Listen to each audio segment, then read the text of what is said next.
David. Well, the fall television season has arrived, and while we know there is nothing on TV more riveting than the Brody File, politics is clearly in the air, and politics have definitely taken over your TV screens. Netflix may have struck financial gold with the success of its political show, House of Cards.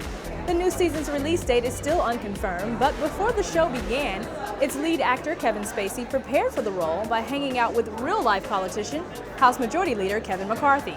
Recently, the Brody File sat down with McCarthy, and we asked him about his time with Kevin Spacey. But what is that relationship, by the way, with Kevin Spacey been like? I mean, I know you're not Kevin Spacey. I know he's ruthless. But what's that?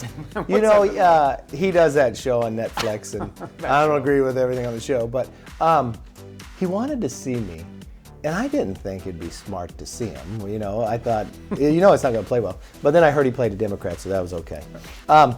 The thing I enjoy about Kevin Spacey, he does what he loves. I think if Kevin Spacey only made $100 a week acting, he'd still act. I respect anyone that has passion for what they believe in. And he came in and he asked me about being whipped. Everybody has this belief, you really twist arms and others. And I said, well, I always tell members, vote your conscience, vote your district, don't surprise me. I never knew later, 6 months later, it'd end up in a show, but it has. In other political television news, fans of the show Scandal can breathe again. After a summer of anticipation, the show has returned for its 4th season. When we left our team of gladiators, political fixer Olivia Pope was flying off into the sunset, leaving fans with the burning question, is this the end for the team at Olivia Pope and Associates? The real scandal has been playing out in the papers when the New York Times TV critic wrote a piece on the show's creator, Shonda Rhimes, calling her, quote, an angry black woman. Rhimes, who also created Grey's Anatomy, initially responded to the article by tweeting, apparently we can be angry together because I didn't know I was one either. Hashtag learn something new every day.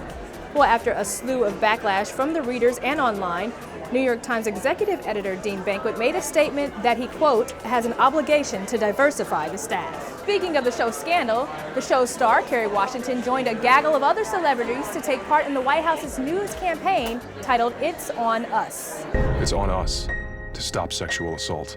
To get in the way before it happens.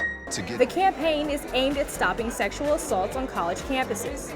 Teaming up with universities across the country, it urges individuals to step up and take personal responsibility to stop sexual assaults.